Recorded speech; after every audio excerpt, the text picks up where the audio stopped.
Hey folks, this is Vincent Lee with Dad's Gaming Addiction, and today we're going to quickly review The Night Cage. This is a board game for 1 to 5 players. It's for ages 14 and up, and the average play time is 50 minutes. This is a game that we actually covered with the developer on Tabletop Simulator. You can find the playthrough on my channel. But we just got our press copy of it, and we decided to give it a go during our cozy game nights. So that's why we're in our pajamas right now. So, The Night Cage is a cooperative game where players work together to traverse this, this area of blackness. You've got candles that will help light your way, but you can only see one tile adjacent to you. And when you no longer are adjacent to a tile, and no one is adjacent to a tile, it gets removed from the game permanently. So the paths will ever change throughout this game. Even though the grid looks fairly small, at least in the 4-player version of the game, you're going to have ever-changing paths and intersections, and you'll even come across various monsters that are trying to kill you. So it's a cooperative game where players each need to collect one key, that's what these keys are, and then find an exit and collectively be there all at the same time. If players manage to do that, then you win the game. Now, you don't have unlimited tiles, which is the challenge of this game. And as you can see, we were completely out of tiles. We were in our final flickers phase, but using our nerve tokens that we can earn by not moving, which is weird. But if you don't move, you gain nerve. But if you don't stay put, you have to move. That's one of the 2 things you can do on your turn. You're either going to move 1 space on your turn, or you're going to stay put, discard a tile, and gain 1 nerve. And you can spend nerve to do a number of things. You can block, so if you get attacked by a monster, you only discard 2 tiles from this candle stack over here instead of 3. You can charge through a monster to get to the other side and take penalties. And then during final flickers, when you're out of these tiles to the right here, you typically have to remove a tile from the board at the end of your turn, so that the cavern is losing light and it's threatening just to go lights out and kill players. But the nerves will help you to prevent that particular thing from happening. And a player cannot have more than 2 nerve. So that's what you do. On your turn, you're either going to move or stay put. And that is the real challenge of this game, is trying to move around the board in such a way to where you're not putting other players at risk. Because there are a wide variety of monsters in this game. This is the default monster, the wax monster. And this is motion censored, to the point where if a player moves and this thing can see it, it will attack in all directions, including other players. And when another player gets hit, you lose tiles from the stack and you go lights out. Normally, you illuminate all tiles adjacent to you on your turn, assuming that it's down the correct passageway. So, for example, let's just put a tile out. Let's just do something like that. And green was here. Green would illuminate this, this, and this by flipping up tiles here, and that's normal. But if they go lights out, that no longer happens, so they just blindly move from one location to another. And as I kind of hinted at earlier, if you're lights out, you can't see around you, meaning that this tile immediately goes away as soon as you move on to a new tile. So it's very dangerous because it's very possible to move on to a monster tile and just take damage. Whereas if you have a choice as to what you're going to illuminate, let's say that green is here, and I decide to, I draw 1 tile to illuminate this one. I'll go, okay, that's fine. That'll go here. And then, oh, there's a monster tile. I'm going to put that up here. And then I'm going to draw a new one from the stack. And maybe it's something like this. Okay, so now on green's next turn, when they move, they can move left or right. And when they do so, this monster attacks but misses. And then because this is no longer illuminated and this is no longer illuminated, these 2 tiles are removed from the game. That's how typically that whole illuminating thing works. And that's the crux of this game. That is the strategy. Because it is very possible that if tiles are too close together, Let's say you've got something like this, and yellow was here, and green was then in the process of illuminating. And let's say green goes, oh yeah, I got this tile, I'm gonna put that here, and I gotta illuminate that, so I gotta draw this tile, and oh crap, it's a monster. That goes there, and now it is adjacent to two people. And because of that, if either of these players move out of the way, if yellow moves and is safe for doing so, this still attacks this and everything adjacent or that it can see. It'll attack green. Green will go lights out. And green will then lose visibility on that tile, and yellow is still lighting up this, so that's fine, but green is now lights out. Now, the nice thing is, whenever you are next to somebody else at the end of your turn, they can light their candle back up again so that they are visible, in which case green would then redraw at the end of their turn. Or at the end of the turn where the lighting happened, green would then redraw tiles here and here to re-illuminate those spaces, but they may be completely different. It might be another monster, it might be a T block. There are crumbly tiles here that whenever you move onto them, they will crumble on their next turn and turn into, so if green then moves off of this at a later date, this turns into a pit, and that's something that a player can jump into and then reappear somewhere on the row or column. I'm not getting into, like, I know I'm kind of like jumping all around when it comes to the rules explanation, but I'm trying to throw a lot at you. I'm trying to explain the entire game in a matter of 3 to 5 minutes. Not possible, but that's like the gist of it. Players are going to be moving around the board, trying to land on these spaces to get keys. And if everyone has a key, they will want to convene onto one of these gates. And they all have to be on the same gate and all have keys. And if they do, they win the game. That's it. But here's the thing. There's a ticking clock. Tiles are being, moved from here onto the board. If monsters attack players, they also get removed. So it's a race against time to find the keys, to get to the gate and win before bad things happen. And like you said, we don't individually have hit points. This is our hit point meter. Yes, this is it. Yeah, you can go, once your lights out and get hit again, you don't die. You just lose more tiles from the stack. So this is your life force right here. If you run out of room tiles, then we go into something called final flickers. And that's where after a player's turn, they have to pick a tile. Even if it's illuminated by another player, it gets removed from the game. Mm-hmm. So, and if a tile gets removed that a player is on, that player dies and everyone loses. Mm-hmm. So if one player loses, they all lose. In addition to the standard wax monsters, there's like 12 of the standard monsters. There's also in the box a bunch of these other monsters that do a variety of different things. We dare not play with those yet. There's a quick look at the board here that kind of hints at some of them.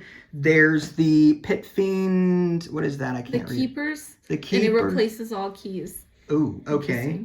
And then what are these over here? I can't read it. 2 Boss Omens and 2 Boss Pathless. Ooh. Okay. Monsters. Yeah. Bosses. And there's also only so many keys as well. Yeah. Normally in a 2-player game, each player controls 2. It's always going to be a 4-player game or a 5-player game.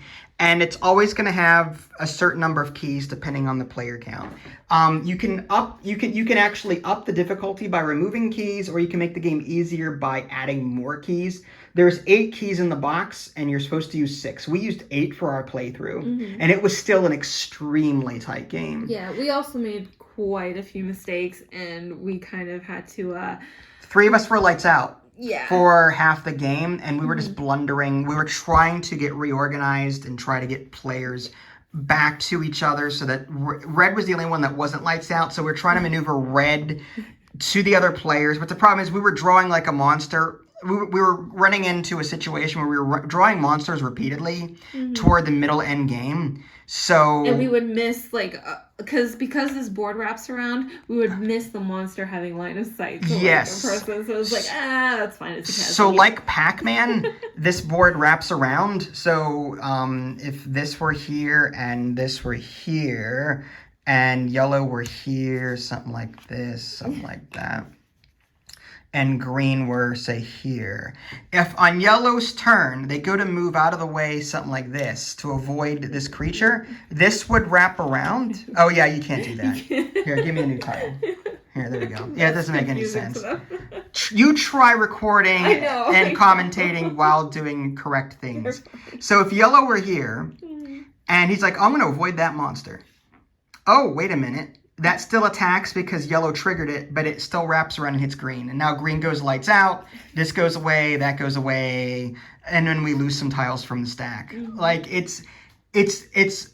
I felt bad though, because like I felt like I was the alpha gamer for the majority of this game. No, it's fine. Because Idly was going to be making decisions like whenever you would go to eliminate tiles, you draw a tile and then you pick where you want it to go. So if you draw a safe tile, there is some strategy on where you put it, because some locations are better than others.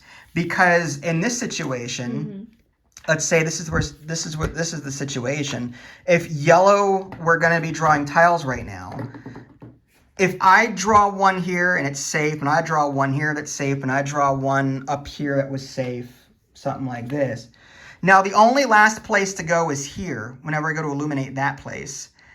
If that's a monster, we're screwed, because it now sees more than one person, and when one moves, the other one dies. Yeah. Or gets hit. So, like, there is strategy on which tiles you place where as you're drawing them. And I felt like I was metagaming most of the game because Idly I'm not trying to insult her. No, it's true. I'm not very good at these type of strategy games, so I appreciated the help whenever he gave it. And I really had fun with this though still, because it gave that thematic claustrophobia feel still the first time that we played it online. The only thing that I wish it had was more like individual abilities. I think it would have been nice to have. You mean like blue can do something special and yellow can do something special or something like that? And I wish they were actual characters. Like, I know that they all look exactly the same and that adds to the mystery, but it would have been nice to have some sort of character so you can actually feel as if you're actually crawling onto these tiles with lights. Like, this one could be Mr. Average, Mr. Short, Mr. Tall and Skinny, Mr. Wide. I don't know. Yeah, right. But and the game does support 5 players. There is a purple candle in the box somewhere. But yeah, so there's more components in the box for 5 players. In fact, there's a reverse side to this board that's larger than this grid for 5 players. Oh, wow. But for 4 players, on a 1, 2, 3, or 4 player game, you're going to use this side and always use 4 players. In a 5 player game, use the reverse side and then use all 5. Okay. So that's how typically that works. And I love these nerve tokens. I even like the design. Name. Yeah, the design and the name of it, contrary to what you said earlier. But I like it because if you stay put, you're building up nerve, you're building up your nerve to keep going. Right, I see what you're saying. I think it's kind of clever. There's some risk to that though, because if you stay put, let's say you're here and you stay put, no one would see that. If you stay put, you have to draw a tile and discard it. However, so let's say if I draw a normal tile, that gets removed. Okay, but if I draw a monster to remove from the game, it does not get removed. You have to replace an existing tile next to that character. So you might do something like this. So like there's a danger to staying put, because you might be replacing what you think is a safe location now with a monster, which might actually hit other people depending on where they are.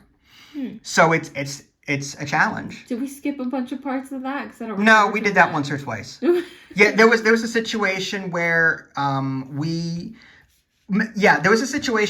had to replace a tile, and the one was here, and there was a character here. We got hit with a 2 lights out thing with that one rule, which was really bad. But I remember us staying quite a bit and not implementing that rule by accident. Well, no, we didn't draw that many. We only drew the one monster when we did that. Because there's only 12 of these regular wax monsters or whatever they're called. The reason why we made a lot of blunders is because it's not because the rules of the game isn't like they're not hard, but they're just hard to keep track of. I think because you're constantly changing the board around, which is great. I love that. It's just hard to keep track. It's very easy to go. Okay, well now we gotta we got to remove tiles that no one can now see. We got to add tiles to this new player. When the player moved here, they can now see this, this, and this. We got to eliminate that. Luckily, the biggest help, I mean, the rulebook's nice, but this was the biggest help. There's a flow chart on the back of the rulebook that I was using regularly. And yes, again, I kind of hinted to falling. That's where if you fall into one of those pits here. The craters, yeah. The craters, yes. Then you pick a row or column to where you fell into, and then on your next turn, you spawn into an empty tile among that row or column. However, if you fall onto a monster, you will instantly take damage, and then you have to scurry to a different tile at random. Oh my gosh, if you play this competitively, there's no way.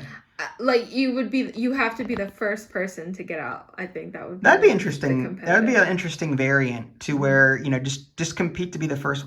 Or in a 4-player game, only 3 players can get out and 1 has to stay behind. Oh, that's so rude. Yeah. Or make it like 2. Yeah, it'd be like the Cube at that point. Man. The movie Cube. Yeah. Put in a bunch of monster tiles and try to like screw people over. Oh, that's rough. So what did you, now that we've kind of like did an overview of the rules as haphazardly as I did them, would you play this again? I would. Even though like I know I'm bad at this. This is the type of game that I'm really terrible at, and I just like put in tiles anywhere. You were voluntarily jumping into pits for no reason. Well, sometimes it can be used as strategy. It can. Even the devs said that. Remember? Well, yeah. If you're trying to get away from a monster, you can jump into a pit and avoid the damage. Oh, okay. So yeah, that's completely fine. Yeah. But I mean, for no reason, you're just jumping into pits. Yeah, why not? Okay. Sometimes you have to try and get tiles out to find the gate, because we were having a heck of a time trying to find the gates. Yeah, there's only 4 gates. So like if all of them get discarded, you might have all the keys, but if there's no way out, you lose. Yeah. And if you run out of keys, like if you need to get 4 keys, 1 for each person, and if you lose more keys than what you've managed to collect, then you've lost. And the extra challenge is these keys are crumbling tiles. So as soon as someone moves on to them, whether or not someone's there or not on their next turn by staying or moving away, this is going to switch over and you're going to lose that key. Luckily, and what saved us, you have the ability to pass keys from one adjacent player to another. So in a lot of situations, there's blocking in this game. A player cannot occupy a tile that someone else is in unless it's a gate.